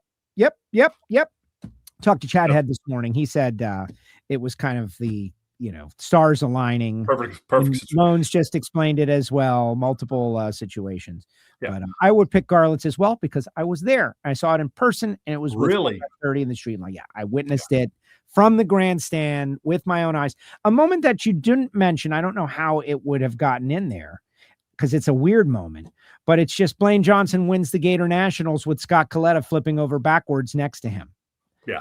Of all my runs that I have witnessed with my own eyes, that one probably takes the cake because you got a car flipping over backwards and while the guy wins. And Blaine had to drive around him. He's coming into his lane and Blaine like idled down the racetrack after smoking the tires to win the Gator Nationals. After dark, it was spectacular. And see, that's what I want. I'm here. Like I told somebody, I'm here for the smoke. If I missed a moment, and because I'll be full. I was talking with Justin Ashley yesterday. I called to congratulate him on soon to becoming a dad. And all I don't know that. And what is that new information? Are you just revealing something that we don't know? Yeah. It's public. Justin Ashley. Oh yeah. Justin Ashley going to be a boy dad. Yes. Breaking news on your show, I guess. So yeah, it's on social media. So I don't feel like I'm getting, but yes, Justin and Gina are pregnant. Early September due date, right around the U.S. Nationals. They could have they don't waste time. They just got married. Here we go in the next December. generation. Hey, you got to, Drag Race. You got to do things on a schedule. You got to try to, So, anyway, I was talking to Justin, and I actually, as I'm talking to him, congratulating him, we're talking about major moments, and then I felt bad because I did not have Justin Ashley winning the U.S. Nationals as a major moment, and he was like, "Well, it's not a major. It's not a top 64 moment."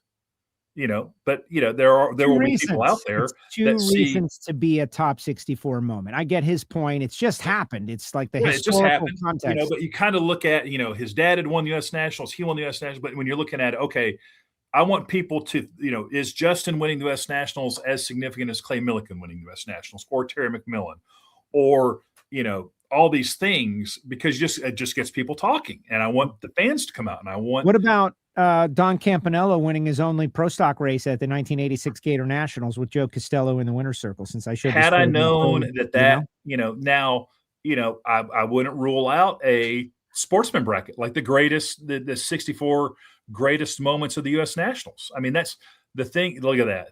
Yeah, this was gifted to me, a Don Campanello. Yeah, but what I've realized and what I'm excited about for Bracket Bonanza is. this has only fueled my idea center for other brackets. Like, what could we'll probably do a 64 greatest driver bracket. We could dive into significant events like the U.S. Nationals or the Gatornationals that have been around for a long time. The 64 greatest moments at the U.S. Nationals. Or, we could still do 32, moment brackets. But to me, it has opened up a whole new avenue to promote Drag Race Bracket Bonanza and get people to play. Well, and that's the goal. You got to get people to dragracebracketbonanza.com into the WFO League. Originally, the idea was to roll this out, to launch it at PRI and roll it out over the off season. But I just ran out of time. And then we were like, well, let's just do it in the regular season and do it in the gaps between races to, again, I didn't want to step on NHRA's toes. They've got this massive 75th anniversary machine going. Like today, they released their 5th greatest moment in NHRA history, Ashley Force becoming the first female funny car driver. I didn't want to, step on that too much, so they're going to have more moments this week. So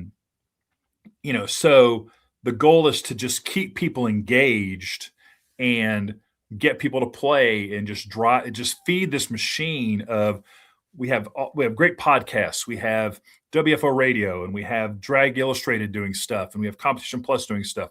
And I think you just want to provide people new content to talk about the sport, so they're not just rehashing the event, if that makes sense. Absolutely. Well, it's got to be fun. You mentioned gamification, but you and I both enjoy sports talk radio. Yeah. And that's what this is. It's just conversation. People talking about the names and the moments and the educational process. We've got all these new, you'd like to think we had new fans, the children of fans who maybe they don't know about Garlett's going 270, or they don't know what the context was. They can go on the website. They can learn about these moments, and hopefully that will spur their interest in learning more. And most importantly, playing the game. Playing the game. Winners. Playing the game, guys. Got to play the game. Pick winners. We have a bunch of cool prizes. Summit has stepped up. They're sponsoring our plaques again. Peak has stepped up. We're going to be giving away Peak Top Fuel Dragster diecast this year. We'll have Summit gift certificates. We're going to have other sponsors, giving away prizes. So the game is free. Anyone, any age can play. In regular Drag Race Bracket Bonanza, you can have leagues. We'll have the major moments going on. So just a lot of opportunity to go to dragracebracketbonanza.com and just play. Just have fun. Just play and have fun and join the WFO Radio League. The password is WFO Radio. If you have any issue, you can reach out to me and the main league. Hey, did you ever connect with the overall winner of the big league last year? Because that was the guy who won my league also, and I just never found out who he was or she. Yeah, I did. So we got him his helmet. So, he got his helmet just fine. And it was crazy. So we did the overall helmet from Impact. We did the champ belts. The world champions all signed. So it's we'll be diving more into a little bit of this on Life's a Drag tomorrow. But it's been a fun ride, and I was talking with Abby, who helps me with this. This is the 3rd full season that we're entering into with Drag Race Bracket Bonanza, and to see kind of where it's grown has been really kind of satisfying, and have people interested in it and doing leagues and like yourself. Thank you very much, Stephen. I just love doing it. And it was like, if you remember the movie, I've told people this before, like the movie The Jerk, when Steve Martin gets the phone books and he looks and sees like, the phone books are here. The phone books are here. A couple of weeks ago, all the full season of Drag Race Bracket Bonanza plaques showed up in my house. And it was like 5 boxes full of plaques. And that's always an exciting day. It's because you basically get them all out, make sure they're all spelled correctly. You have them all for all 20 events, and then you kind of organize them. And then I have a spot in my office where they all kind of go. So like the day the plaques show up is really, to me, the beginning of the Drag Race Bracket Bonanza season. And we have 4 new tracks, which Brian touched on. So I'm hoping that's 4 new areas to reach people. Let's get more plaques. Pete wants more plaques. He wants another plaque. Yeah, I love it. And I love seeing people display their plaques. And, we'll continue to. The drivers have been great. I can't thank them enough for signing the plaques and putting cool messages on them. I mean, if you like drag racing, that's the thing about our sport. And you got Life's a Drag tomorrow. I want to find out what you're doing. The season finale of Chasing Speed. Couple of thoughts before we let you go. But we are the most intense, maybe small but mighty, trying desperately to grow. But if you love the sport of drag racing, you have followed WFO Radio or any of the other shows, any of the people, you realize what makes it good. Like, you get it. Like, oh my gosh, this is different because I can walk in and be right in the middle of it and say hi to Greg Anderson, and he'll say hi to me back. There's no other sport like that. You can win something that Greg signed and it's free. You don't have to do anything. Like, I don't even know why you're doing this, Elon. Like, and I've watched him sign it. They love that moment. And we take pictures to just, again, further validate that, here's a picture of Greg Anderson signing. And Michaela, who has her Mac Notes podcast, she's a huge Tony Stewart fan. She has the plaque from the Las Vegas race that is Tony Stewart's first Top Fuel win. Then he signed it. Tony Stewart, first Top Fuel win. How many? One of one. There's only one on the earth. Right. How many pieces of memorabilia like that are out there? Probably zero. Like, how many things has he signed from that day that are the first? Getting, when Greg Anderson won his 1,000th round of racing, he signed that plaque because he went on to win the race. Greg Anderson, 1,000th round. People that are Gates Herrera fans have plaques that are basically chronicling Gage Herrera's dominance. Right. But Derail wants to know, always the stinker out there. But are they diamond plaques though? They are not, because I'm not the juggernaut like the NHRA. Yeah. That's going to be a cool, think about, I did a video, whoever gets the funny car plaque for the Winter Nationals this year, that'll be the 1,000th funny car race. So we'll be sure to note that on the Winter Nationals funny car plaque. Yeah, I mentioned it. I talked to Chad Head a little bit earlier today. Everybody's going to calling around and everything. And in our rundown of the hot topics and everything, and just to share it with you for your own research, they're really focused on the funny car. They're real happy with the way they tested. Yeah. It's just that simple. Obviously, the Top Fuel guys are picking up where they left off, looking really good. Yep. Could be a Coletta route this year, guys. We don't know. But a lot of emphasis into the funny car. Yep. And he made a point of all the things, he's like, we won the 1,000th Top Fuel race. Be really nice cool. To win that 1,000. For him to mention that start of the season. Yes. Like, there's a star on the calendar. They put a pin in that. Yep. And they put a pin in turning that funny car program around. And that's exciting. I was with the Coletta guys for, many seasons. And when Chad Head puts his mind to something, do not get in his way. He will figure it out. They wanted to get Doug Coletta a championship. They went and got Alan Johnson. They wanted to get, Sean's car squared away, more consistent. They made that happen. And I do think focusing on that probably took their eye off the ball a little bit in the funny car class. And now they've realized we need to focus. We've got these things squared away. Now let's focus on the funny car. So watch out for J.R. Todd. He really is one of my championship, top contender guys, because there's so many smart people over there at Coletta. Watch out. Dickie Venables, Todd Smith. Pitt's podcast says he wants to go the Sean Reed route and give up a digit for one of the damn plaques he's trying. Can we just orchestrate it like a bit on Life's a Drag? If he gives a finger, will you just give him a plaque? That would be, we cannot do that. We do not condone self-mutilation to get plaques. For the plaque. Sorry, the Pitt's podcast. I would rather just come up with an idea to maybe get you to, okay, I'll tell you, it's funny because the one thing about the plaques is this year, we got an extra Arizona Nationals Pro Stock plaque for some reason. And when we got the original order and the Winter Nationals grouping, there was an extra Charlotte 4-wide plaque. So we had to get them to send us a Winter Nationals overall. So I have these 2 extra random plaques that will probably on our social media figure out a way to, what should we do with these plaques? Do we destroy them?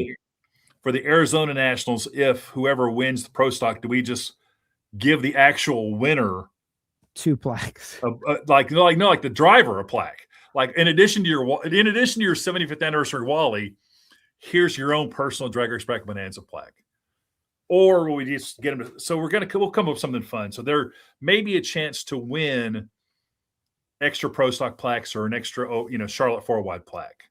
So it'll be, and we're doing the majors again. Katie Butera is going to design the major trophies for us. So if you get the most points for Gator Nationals, Winter Nationals, U.S. Nationals, we'll have a special trophy for that. So, and you asked kind of jokingly, why am I doing this? Why are you doing this? I just feel like it's just something that needs to be done. Very similar kind of, Joe, we did jackets for the 1,000 round win guys last year, John and Greg Anderson. So they'll actually at the Hall of Fame dinner. I'm hopeful that Greg and John both go and wear their 1,000 round win jackets. They'll be in Florida for that. But I just think that that's just kind of a cool thing that, how many guys are in the 1,000 round win club? 2 right now. Hopefully Caps will get in there in a couple of years. But kind of coming up with some creative things to do around that. We're probably going to try to roll out some stuff this year, and then we'll do some different things for the year of force in 2027. But you're just kind of constantly thinking of, how can we make Drag Race Bracket Bonanza more inviting, more accessible, easier for people to play? We're partnering with NHRA again. We'll have PA announcements. This year we're going to do some e-blasts, so the goal is to just continue to get people more engaged in the sport, have them have fun. And again, we're the most accessible sport. You want to have people get cool prizes. And that's, the whole goal of Drag Race Bracket Bonanza is to get people to play, give people the opportunity to invite more people to enjoy a sport we all love, and get some free stuff. Get some free stuff. Right. What's better than that? Elon, great job as usual. Yep. Will we see you at noon tomorrow? You'll see me at noon tomorrow, live and in person. I'm going to do the show, and then I have an NHRA PR call, and then I'm flying to Bradenton for the World Series of Pro Mod. Amazing. Well, enjoy it over there. Lucas Oil Series will be in Orlando while you do that, Thursday, Friday, Saturday, and then on to Gainesville for the Gatornationals, and we will see you there. You're going home after the World Series of Pro Mod? Yes, I'm going home Sunday morning. I have tickets to a Yacht Rock concert on Sunday night that I can't miss. Yes. Exactly. Why would you miss a Yacht Rock concert? Right. And then I'm out on Tuesday. Back in Gainesville on Tuesday. Excellent. Well, we will see you in person at Bernie's Speed Shop for the family. Yes, for sure. Thanks so much, Joe. Later. Elon Werner with us here on WFO Radio from Drag Race Bracket Bonanza. If that hasn't gotten you excited, Brian Lohnes and Elon Werner back to back. We have a league on Drag Race Bracket Bonanza, WFO Radio. Find us. The password to get in there is WFO Radio, the code, and create a fun team name and join the league. And I, this year, am going to try to be a little more diligent about setting my team. Last year, I was kind of lackadaisical about it, and I didn't do the best job. Sometimes I did good. I won the big thing that I had to win a couple of years ago, and then I kind of slacked off. Thank you, Abby. Appreciate you. Final thoughts. A lot of information is out there. Final thoughts. The stars of the Lucas Oil Series are headed to Orlando Speed World. If you are in the center of Florida, you got a lot of choices. If you want to see pro modified cars go fast, heads up 8th mile, World Series of Pro Mod. If you like stock, super stock, comp eliminator, class racing, .90 racing, you want to go to Orlando Speed World and support the NHRA Southeastern Division. Watch some of those diamond Wallies get gobbled up out there. People are awarded out there at Firebird Motorsports Park. The first diamond Wallies of the Lucas Oil Series were given away or earned. Pretty cool out there. Those results are on NHRA.com. We talked about it in depth on Ignition last night, so you could definitely go check out the Ignition show. The Ignition show, my goodness, it was pretty wild. But let's get some thoughts, comments in the comments section, and then I'm going to give you the opening championship odds as seen by the folks at Play NHRA, since we're talking about the gamification of NHRA drag racing. I want to tell you about the people who make it possible, though. Foggit. It's just as simple. Get yourself a can of Foggit at Summit Racing Equipment. It's going to cost you $20. It is spray oil. It is designed to protect the inside of your high-performance racing engine, but it works on anything that needs lubrication.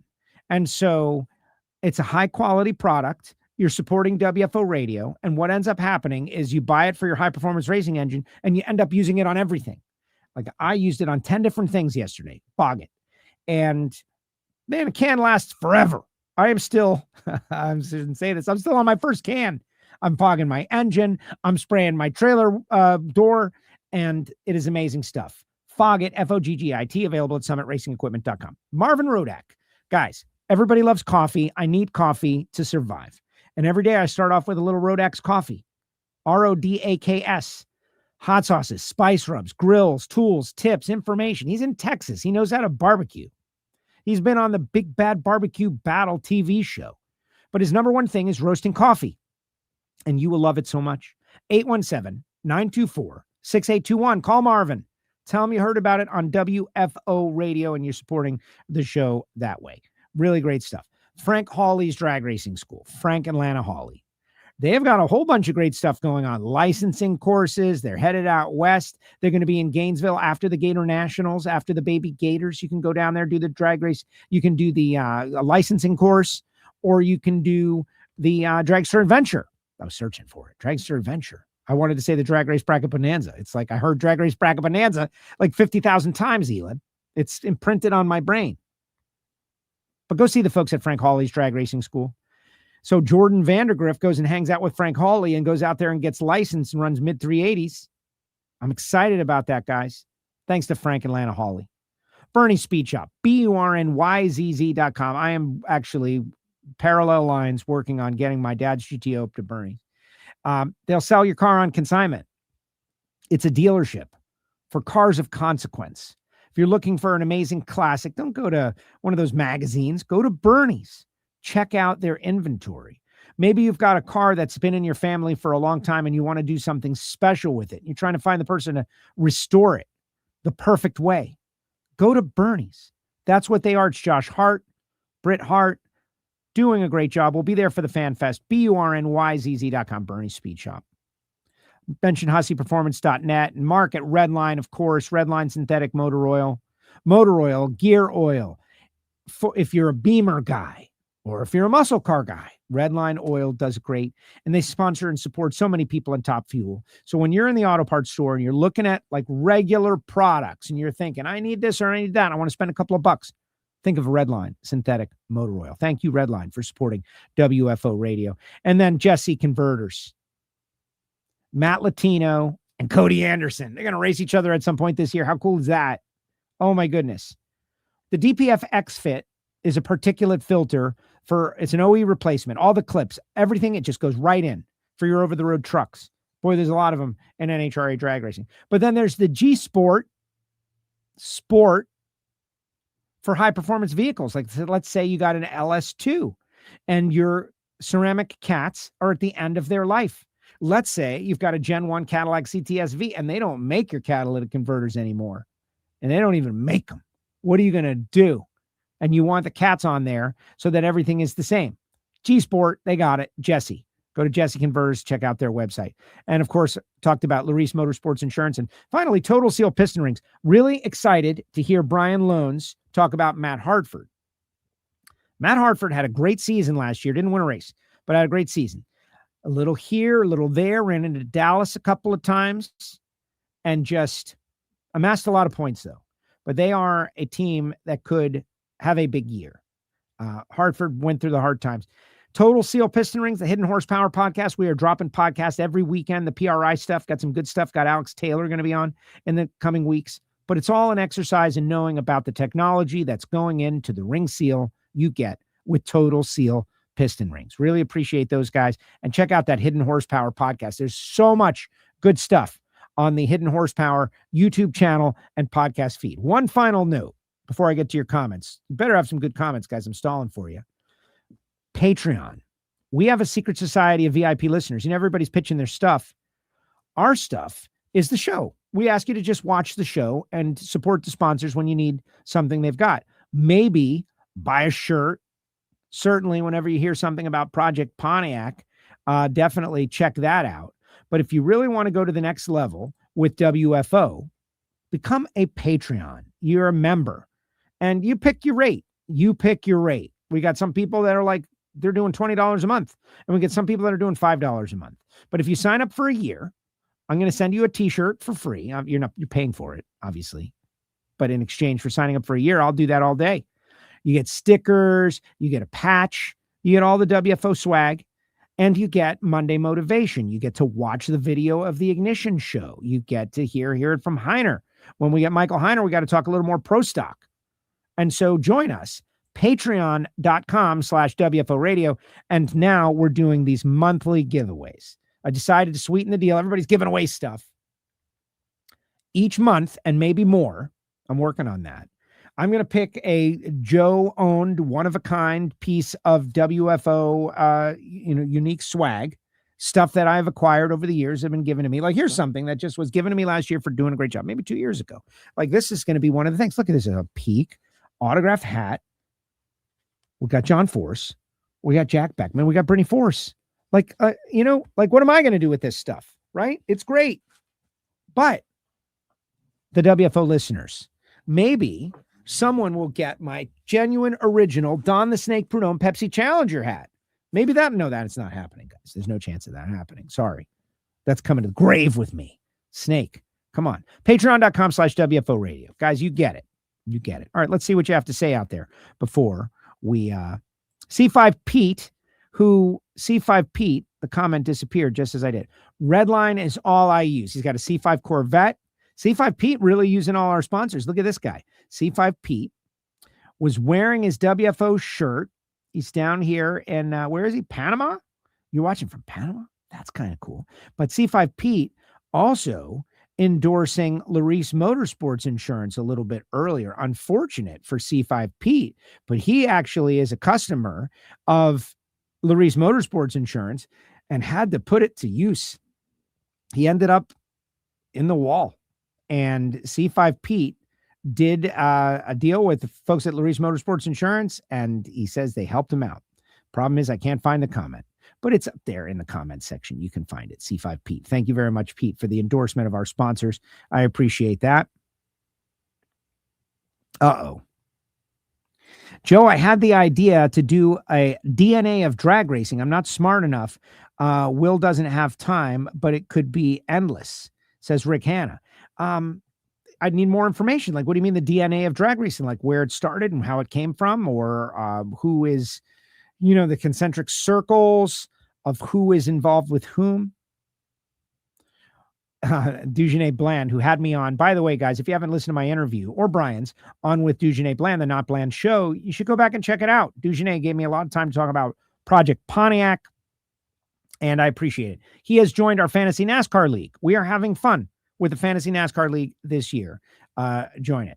Rick Hanna says, the people. That would be great. Everyone's connected to everyone is really the way it is.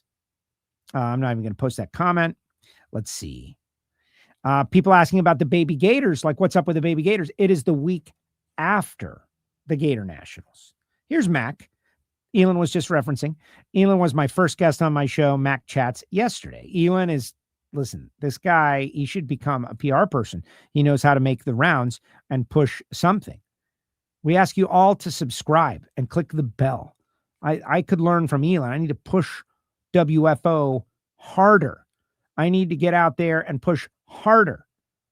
Because if you look at the grandstand with 20,000 people, all 20,000 are not listening to WFO radio.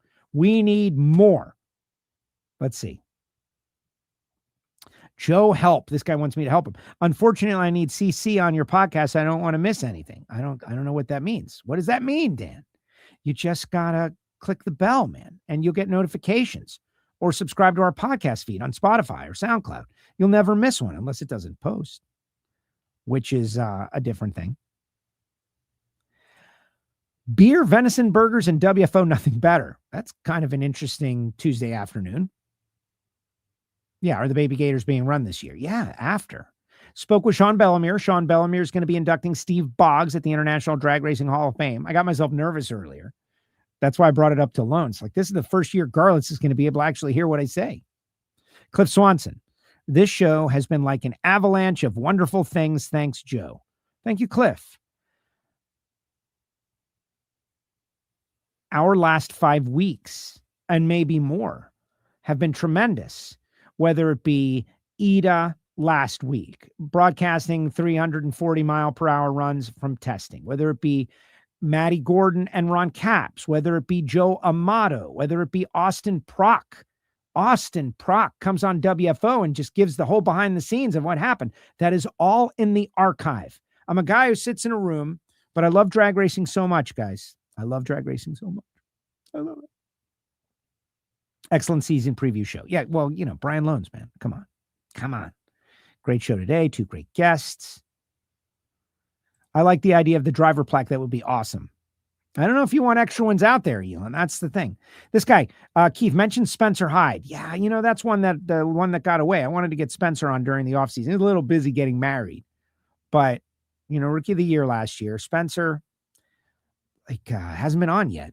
Kind of saving him for when he wins, but he did win something with Rookie of the Year. It's, in the end, when you like the way someone carries themselves, that's how I operate. Like, it doesn't matter who it is. And it doesn't matter what results you put up. The way you carry yourself is a part of the formula. If you're a jerk and you win all the time, but you're mean to your fans and you don't go the extra mile, it's hard to get excited. Hard to get excited about you. When you carry yourself the right way, and so I know Spencer, I know his dad. Spent a lot of time like talking to those guys. Man, Spencer Hyde having a big season, that would be really great. JR should bring back the Nomex effect. Yeah. Listen, watch out for JR Todd. There's a guy who, a couple of years of pent up frustration, I think. If they were to have a breakout, you might have a jubilant scenario with JR. Like, I think JR could surprise a lot of people. Josh Hart, J.R. Todd, J.R. yelled at me on the starting line in Dallas last year. Like, what do you want me to say, right? Like, what do you want me to say? I got to go for an interview. That's my job. If I'm you, I say the same thing to me. But I got to go for it. Otherwise, I'm not doing my job. I got to come and approach you and see if maybe you want to talk to your fans. Maybe you want to just say what happened. But there's been a lot of frustration. Based on what I heard, talking to Chad earlier this morning, there were a quote-unquote lot of smiles out of the team. The car went down. They made 12 runs. It went down like 11 times. That's a paraphrase from Chad. And so it could be a big year for J.R. Todd. Like, the guy that rivals Austin Prock, I know, like, it would be fun because they're buddies that it's Jordan Vandergriff. But it could be Matt Hagan. It could be J.R. Todd. Austin Prock could take a step back. You just don't know. Joe, thanks for bringing Brian on board. Sure feels like cracker season coming up. How could it not be? How could it not be, guys? 9 days to Gainesville. Orlando. Oh, man. Yeah. Gatornationals E1, 10 a.m. Daylight savings starts the same day. You get there early. Thank you, Scott Malpas. What's up, Scott? Well done, as always. Thank you all for the love, guys. So has Julie Natus has got a full-time ride in Funny Car? I don't think full-time, no. But maybe I'm wrong, but I hadn't heard that. Here's the deal. I hate to say this, but it's just, I got to say it. I like to let the audience know what's going on. And I don't want to say what I'm about to say. But Project Pontiac will not be in Orlando. I was thinking about just not showing up and like people, but then I thought about the text messages about where are you and what's going on. And it's really unfortunate because I really worked very, very hard to make Orlando Speed World one of my favorite tracks. Ozzy and the team there. I love the track. I went there for the first time in the late 80s, early 90s. I love the layout of the track. And most importantly, I do well there. I did real well there last year. And I was going there to win the race. I felt, as confident as I can feel given my limited experience. But I've been working every day, hours a day, on the car, on the trailer, doing everything I could, staying in the game, practice. Something has happened at home in my family where I will not be able to go. And it's just something, I'll say my mom having a mobility issue. And so I have to stay and take care of my mother. And it's It's going to prevent me from going to Orlando. My friends are going, and I wish them luck, and I want one of them to win the race. I've been thinking about that Diamond Wally Like, could I win one? Yes. Like last year, Rudy Matthews took me out. It was a close race. I'd run my friend Lee, got down to the quarterfinals, and it's just unfortunately not going to happen. So if you're a race fan and you were going to go out there to see Project Pontiac is not going to be there. I still think you should go, though. You should definitely go to Speed World Orlando if you love the Lucas Oil Series and support those racers. Or if you love Pro Mod, clearly those cars are faster, more radical, more extreme, more expensive. You're going to want to go over there. But go to a race this weekend. But then next weekend is the Gator Nationals. So I'm going to go to the Gator Nationals. And hopefully, I'm going to go to the Gator Nationals. Hopefully. Which is kind of why I don't want to make all these things public, because it's touch and go. We just don't know what the situation is. And I think it's going to be okay, though. Like, honestly, I don't want anybody to think like, oh my God, Joe's mom is passing away. That's not what's happening. It's just she and me, her and me. So the baby Gators, though, I've already resigned myself. Like, this is over. This decision is over. Not going to make Orlando. The baby Gators, I am vested in that. I'm going to try to go to that. Hopefully everything works out. So there you go. Sorry for the bad news at the end, the buzzkill of the show. But in the end, I want to tell people. What's going on. And that's what's going on. And so there you go. Thank you to Elon. And thank you to Lohnes. I'm working on the car yesterday, and up there, you guys can't see the Project Pontiac stuff is kind of outside of the view of High Performance Pontiac magazine centerfold called Sledgehammer. That one was the one that's shot by Francis Butler. There was one called Pro Tweet, like Pro Street. That one I think was in Popular Hot Rodding in 1995. Lohnes goes through this archive he just told us about, pulls out a magazine and opens it, and it's the car. My dad's car that he bought brand new at JM Pontiac in 1978. The car that is currently the pull-out poster in the Summit catalog.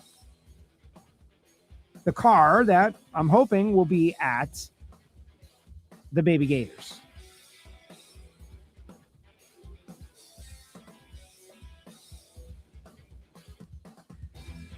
Bummer, man. But life goes on. Gator Nationals next week. Chasing Speed tomorrow night. Final episode. Our friends in Australia. I asked the question. There's your answer. Don't tell me I don't go bat for you guys. I will ask the tough questions.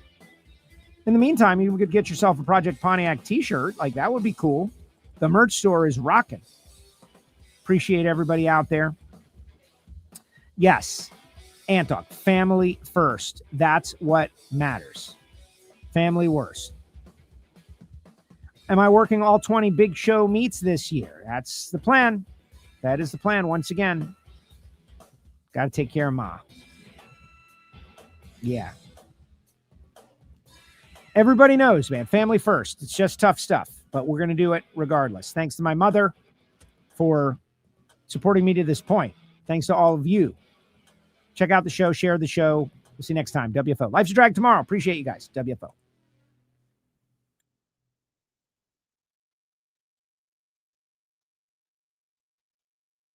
Like this show? Want more? Then head to WatchPTTV.com, the new 100% free PowerTube TV streaming network. Home of the best classic and new motorsports racing and build shows on the web.